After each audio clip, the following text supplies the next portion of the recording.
Bienvenidos a este nuevo repaso de la lección de Escuela Sabática para Adultos, Deuteronomio. Estamos repasando durante este trimestre y queremos hacer un agradecimiento sumamente especial a la Iglesia, a la Universidad, al Departamento de Capellanía de la Universidad también y al Departamento de Multimedia, con los cuales podemos trabajar en conjunto para que este repaso llegue hasta donde estás vos en este momento. Bienvenido nuevamente, estoy con dos amigos y dos invitados que nos gusta formar parte de esta rueda también de repaso de Escuela Sabática. Aquí está el pastor Álvaro Gamarra. ¿Qué tal? Un gusto y contento de poder compartir la mesa con ustedes. Gracias, Álvaro, por compartir con nosotros también. Y Leo Meda. ¿Cómo estás, Lucas? Es un placer. Álvaro también, gracias por la invitación. Y bueno, una lección espectacular esta, ¿eh? Totalmente. Y vamos a tener la posibilidad de dialogar de muchos puntos sumamente centrales en nuestra relación con Dios, en nuestra experiencia cristiana. Y es por eso que vamos a ir al texto, ¿verdad? Vamos a ir allí a Deuteronomios capítulo 6 y el versículo 4 y el versículo 5, que es los versículos de memoria. Aquí tengo conmigo y luego le voy a invitar a que podamos comentarlo. Dice lo siguiente: Oye Israel, Jehová nuestro Dios, Jehová uno es. Y luego dice: llamarás a Jehová tu Dios de todo corazón, de toda tu alma y con todas tus fuerzas. ¿Qué opinan de este versículo que comienza a hablar sobre el amor de Dios y cómo nosotros debemos responder a ese amor? Es interesante, ¿no? Porque de cierta manera empezamos a ver cómo el pueblo de Dios estaba por tomar la tierra prometida. Y Dios acá les empieza a contar la historia de cómo Él los había cuidado también, pero sobre todo les da los consejos y lo que ellos debían llevar en su corazón y en sus acciones para poder vivir bien, ¿no?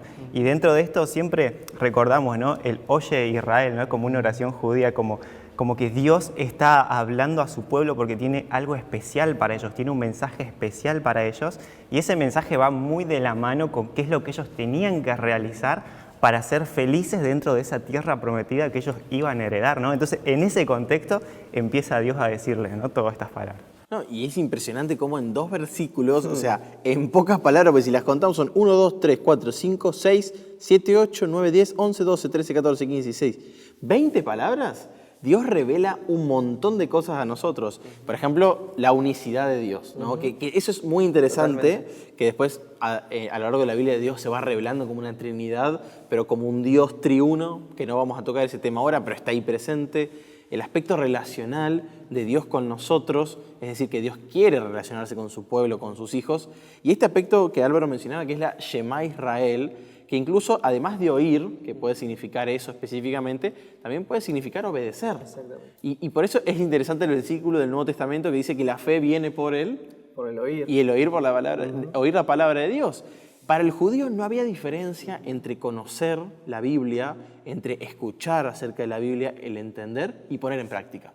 Pero nosotros, por ahí fíjense qué interesante, tenemos esa idea occidental de me puede entrar por un oído y salir por el otro. Para ellos, en esta cultura, si entraba por el oído, había que ponerlo en práctica, ¿no? Y eso me parece súper interesante para empezar a replantearnos algunas cosas. ¿Estoy conociendo, estoy escuchando a Dios? Bueno, mi conducta no puede quedar igual, mi vida no puede quedar igual, ¿no? Esto quiere decir que es como una cadena que va eslabón tras eslabón y cada parte afecta a la otra. Y me gusta porque acá este primer versículo habla de Dios, o sea, como yo soy Dios, esto va a afectar también la concepción nuestra, nuestro proceder, sí. Pero es necesario primero comenzar por este lado. Y acá habla sobre el amar a Dios, ¿no?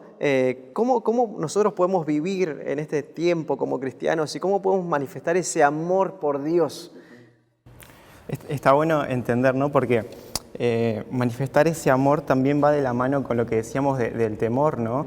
Y fíjate que el versículo 2 del capítulo 6 también dice: para que temas a Jehová tu Dios, guardando todos sus estatutos y sus mandamientos. Es decir, antes del amor mencionaba lo que es el temor. Claro. Y que es lo que la escuela sabática después va desarrollando, ¿no? Porque lo junta a ambos, y es por eso que Deuteronomio 10, capítulo 12, ahí leyendo, por ejemplo, dice: ahora pues, Israel, ¿qué pide Jehová tu Dios de ti? Sino que temas a Jehová tu Dios, que andes en todos sus caminos y que lo ames y sirvas a Jehová tu Dios con todo tu corazón y con toda tu alma, ¿no? Y ahí hablábamos un poquito acerca de esta relación, ¿no?, de temor y amor, que yo creo que nosotros entendemos de que Dios nos ama y es ese amor el que nos ayuda a temer, a obedecer y a seguirlo también. Y es interesante pensar no solo en Deuteronomio. Ustedes saben que los primeros 5 libros de la Biblia funcionan como una unidad, que los judíos llamaban la Torá, ¿no es cierto? Y en Levítico, acá en Deuteronomio se habla mucho del amor, y en Levítico, por ejemplo, se habla mucho de la santidad. O sea, constantemente se habla de esto, y cuando Dios le pide al pueblo que sea santo, dice, porque yo soy santo. O sea, es la justificación que Dios le da cuando te pide algo, porque qué duro es cuando alguien te pide que hagas algo y esa persona no está dispuesto a hacerlo, ¿no? Entonces vos decís, che, no es por ahí, porque si esa persona no se anima a transitar ese camino, ¿por qué me están pidiendo que yo haga ese esfuerzo? Y es muy incoherente y cuesta, ¿no? En cambio, Dios cada vez que le pidió o le indicó algo a su pueblo, Él primero recorrió ese camino. Recorrió el camino de la santidad, recorrió el camino del amor, y ahora aquí en Deuteronomio nos está invitando a vivir el amor con Él y con otros, pero porque Él transitó primero ese camino, ¿no? Y que me animo a decir que no fue un camino fácil. Exactamente. Estos dos conceptos de amar y temer parecen que son opuestos, digamos, como que parece no pueden convivir. Incluso se nos viene a la mente donde hay amor no existe el temor, Sí. echa fuera el temor, pero acá, sin embargo, la Biblia los une. Entonces, ¿cómo nosotros podemos llegar a entender estos dos conceptos en un equilibrio sano que nos permita tener una vida que refleje un amor a Dios y al mismo tiempo un temor que luego, vamos a estudiar un poquito más, lleva a la obediencia? ¿Cómo podemos tener este equilibrio? Yo creo que hay que entender, por un lado, de que nosotros cuando nos dicen temor, lo asociamos con miedo, ¿no? Entonces decimos, hay que temer a Dios, es como que hay que tenerle miedo, hay que mirarlo poquito porque si no te puede hacer algo malo, ¿no? Nos surge eso, pero cuando hablamos de temor, hablamos de que nosotros somos personas que estamos en pecado. Somos personas destituidas de su gloria, ¿no? En el sentido del pecado, que estamos manchados, que estamos mal, que somos imperfectos. Entonces, los veo a nosotros, los humanos, todos imperfectos, malos, y lo veo a Dios en su perfección, ¿no? En justicia, en juicio, en amor, totalmente perfecto, sin mancha, sin pecado. Entonces, ahí, cuando yo veo estas dos relaciones, ¿no? Entre el ser humano así y Dios así, vos entendés que el ser humano tiene que aprender a respetarlo y obedecerlo, porque es sumamente inferior, pero no solamente por eso, sino porque este Dios superior que podría darnos la espalda e irse, eligió amarnos y nos eligió y nos extendió su gracia. Entonces, en ese sentido, el ser humano dice, che, tengo que obedecerlo, tengo que respetarlo, tengo que tenerle temor por lo que Él hace por nosotros, ¿no? Tal cual. A mí me parece que si nosotros recapitulamos en nuestra propia vida, tenemos en algún momento alguna persona que nos falló. Y yo no sé, ¿qué sintieron? Piensen. ¿Alguna vez cuando alguien te falló, qué sentiste? ¿Sentiste algo feo? ¿Alguna emoción? ¿Y después te costó volver a confiar? Probablemente, ¿no? Quizás no cortaste relación, pero la próxima vez que esa persona te habló, que esa persona te dijo algo, estaba la duda, ¿no? Porque tenías esa evidencia de que ya te habían fallado una vez. Cuando nosotros vemos la historia de Dios con la humanidad, no encontramos ni una falla, o sea, ni una sola. O sea, no hay evidencias que a nosotros nos permitan tener dudas acerca de cómo Dios se va a comportar en cuanto a cómo se comportó. Entonces creo que en eso se podría fundamentar, y leyendo lo que bien decía Lucas, 1 Juan 4:18, dice que el amor, todo lo contrario al miedo, ¿no? Aunque en las Biblias, preso de las traducciones, tenemos la misma palabra, temor y temor. Pero definitivamente nosotros podemos respetar a Dios y relacionarnos con Él porque no tenemos ninguna evidencia de los 6.000 años de existencia de nuestro mundo de que Él nos haya fallado. Y eso me da un marco de mucha confianza. Puede ser que en esta vida que estoy desarrollando con Dios, donde tengo que amarlo, donde tengo que temerlo, tengo que saber reconocerlo. Sí. O sea, por eso tal vez la Shema empieza así, oye Israel, yo soy tu Dios, ¿no? Yo soy uno solo. Entonces, el reconocer a Dios me permite amarlo, porque una de las cosas que vimos en la lección de la escuela sabática es que Él nos amó primero. Claro.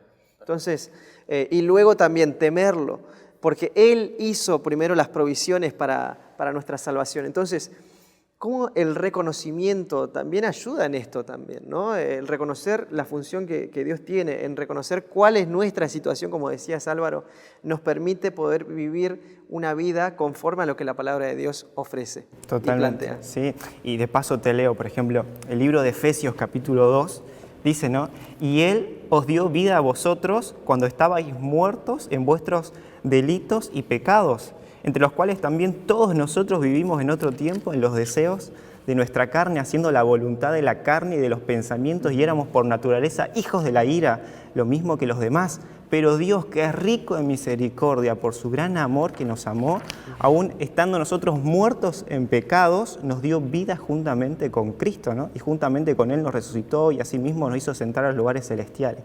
Me encanta, ¿no? Porque estos versículos acá en la Biblia demuestran, ¿no? Esto de cómo Dios nos ama, cómo eso nos ayuda a respetarlo por lo que Él hace por el ser humano, siendo nosotros nada, ¿no? Sí, me parece que una de las grandes cualidades de Dios, incluso Jesús siendo nombrado como maestro, que era una figura muy de autoridad de la época, ¿no? Pero Dios fue muy pedagógico con la humanidad, desde siempre. O sea, Dios nos crea perfectos, pero de igual manera se relacionó con Adán y Eva para que aprendieran a relacionarse con Él. Después de la caída, un reaprendizaje, porque el pecado nos modificó. Y hoy ya muchos años después nosotros vemos, por ejemplo acá en Deuteronomio 6, 8 y 9, dice, y las atarás como una señal en tu mano, y estarán como frontales entre tus ojos, y las escribirás en los postes de tu casa y en tus puertas, ¿no? Y yo vi ahí un detalle muy interesante de cómo Dios va enseñándole a su pueblo a cuidarse a sí mismo. Y por ejemplo en la lección nos dice que el hecho de que diga las atarás significa que la ley tiene que estar estrechamente relacionada con nuestra persona física. O sea, tiene relación con una cercanía física hacia Dios, ¿no? Después, en tu mano, la ley de Dios debería afectar nuestras acciones. Cuando yo me acerco a Dios, lo conozco, o sea, no pueden ser mis acciones iguales a como eran antes. Va a producirse un cambio, mi realidad va a cambiar, ¿no? Que diga entre tus ojos, afecta nuestra mente, nuestro discernimiento. Y eso va de la mano con Pablo, ¿no? Que Dios quiere renovar nuestro entendimiento. Y las escribirá en los postes de tu casa. Dios afecta a nuestro hogar, afecta en el sentido de cambio, ¿no? ¿Y cuántas familias están hoy en día buscando eso? Ojalá pudiéramos acercarnos más a Dios y saber que va a cambiar aquello en nuestra casa que hoy no está bien. Y que queremos buscar paz para nuestros seres queridos y para nosotros mismos. Es interesante aquí que este amor se transforma en acción, por eso lo que decía Leo, afecta la mente, afecta nuestras acciones, afecta nuestra vida, tanto pública como privada, en todos los ámbitos. No hay divisiones, como habíamos hablado antes, en la mente del pueblo de Israel, porque Dios nos formó como un ser íntegro. Ahora, fíjense la relación que plantea la lección sobre el versículo que dice, si me amáis, guardad mis mandamientos. Una consecuencia de algo que nosotros reconocemos, aceptamos vivir y por lo tanto tiene que haber una coherencia en eso. ¿Qué podemos decir acerca de este mandamiento que dice, si me amáis, entonces guarden lo que yo les dije? Dios nos ama y Dios al amarnos, Dios realiza acciones para bendecirnos, ¿no? Para cuidarnos. Y durante todo el libro de Deuteronomio vemos cómo Dios se manifestó hacia el pueblo de Israel cuidándolos en todo momento, ¿no? En todo momento cuidando y haciendo acciones por Él. De la misma manera a nosotros nos dice, si me amáis, guardaréis mis mandamientos. Nosotros pensamos muchas veces que nosotros tenemos que obedecer para recién amarlo. Y en realidad es al revés, ¿no? Primero amarlo, conocerlo por lo que Él hizo por mí. Claro. Entonces, como consecuencia, ¿yo qué voy a hacer? Voy a empezar a obedecer y voy a empezar a hacer acciones. Pero mi primer paso es primero yo entender su amor y yo amarlo, ¿no? Entonces, viene la consecuencia. Reconocer a Dios, que Dios empieza a ser Dios en tu vida y de ahí vos podés actuar en consecuencia de eso, ¿no? O sea, y eso es maravilloso, que Dios se revela en un proceso en el cual vos lo vas conociendo y vas aprendiendo a respetarlo y vas aprendiendo a ser cada vez más parecido a Él, ¿no? Y a mí me parece que la relación con la ley que nosotros deberíamos tener es justamente entender que Dios nos da su ley para cuidarnos. O sea, y el que te cuida es alguien que te quiere, ¿no? Y al revés también, el que no te cuida te hace pensar, bueno, no me quiere tanto como yo pensaba, ¿no? Aquel que te falla, aquel que te descuida, esa persona que te deja para lo último, siempre que te cancela, que te falla, ¿no es cierto? De vuelta, pensando en esto de las relaciones humanas, porque qué particular también es pensar que Dios creó las relaciones humanas, o sea, Dios creó este mundo social, ¿no? Entonces podemos aprender mucho también y creo yo que entender que la ley es para nuestro cuidado también nos enseña a nosotros a cuidar a otros. Esto es bien interesante y aprovechando, me gusta mucho este formato gramatical que tiene porque dice, si me aman, guardarán, guardaréis, o sea, en futuro. Me hace recordar mucho los 10 mandamientos que dice, no matarás, no dice no mates o no adulteres, dice no lo harás. Esto habla de un efecto y consecuencia. Es como que viene por consecuencia de una relación. Pero ya hablamos de esto, la consecuencia de amar a Dios, la consecuencia de temer a Dios, la consecuencia de reconocer a Dios. Y Dios haciendo previsión a futuro, ¿no? De nuestra conducta. Decir a futuro no lo vas a hacer tampoco. Exactamente, es una promesa. O sea, yo lo puedo tomar, en vez de una exigencia, lo puedo tomar como una promesa. Y pienso cuántas veces nosotros cargamos con el peso de ser perfecto, que tengo que hacer esto, cuando tal vez es cambiar el curso de las cosas, colocar a Dios en primer lugar, amarlo a Él, reconocerlo a Él, temer, y lo otro también viene por consecuencia. ¿Sabes qué? Pienso, y cuando hablamos de esto, pienso acerca de los fariseos. Los fariseos eran personas que querían cumplir la ley todo el tiempo y exigían al resto que cumplan la ley. Ellos querían hacer obras. Entonces ellos tenían mal puesto los órdenes, ¿no? Ellos pensaban que primero tenían que obedecer, entonces después de obedecer recién Dios los iba a aceptar, los iba a amar y ellos iban a aprender a amarlo, ¿no? Y ellos cargaban con un peso terrible. En su espalda cargaba un peso re grande porque todo el tiempo estaban señalando a quien no estaba cumpliendo la ley, y yo creo que ellos mismos se señalaban y decían: yo tengo que cumplir la ley, tengo que cumplir la ley para sentirme aceptado delante de Dios. Pero tenían mal el orden, ¿no? Claro. Primero tenían que, como vos decís, tenían que amar a Dios, cambiar ese orden, aprender a amarlo, aprender a relacionarse, entender lo que Él hizo por ellos, entonces recién iba a venir la obediencia. Y fíjate que ese cambio, que puede parecer pequeño de cómo interpretar el rol de la ley en nuestras vidas, terminó desfigurando la imagen que ellos tenían de Dios. O sea, que terminó siendo algo re grave, que es la tarea del enemigo, cambiar los tiempos y la ley. ¿No es cierto? Entonces vos cambiás la forma de acercarte a la ley de Dios, a estos mandamientos, y termina cambiando la imagen que te haces de Él. Y puedes llegar a ser un Dios del cual no sé si tengo ganas de acercarme, que me produce más rechazo porque en mi vida encuentro errores y me cuesta acercarme a un Dios que la ley me va a producir cosas malas, ¿no?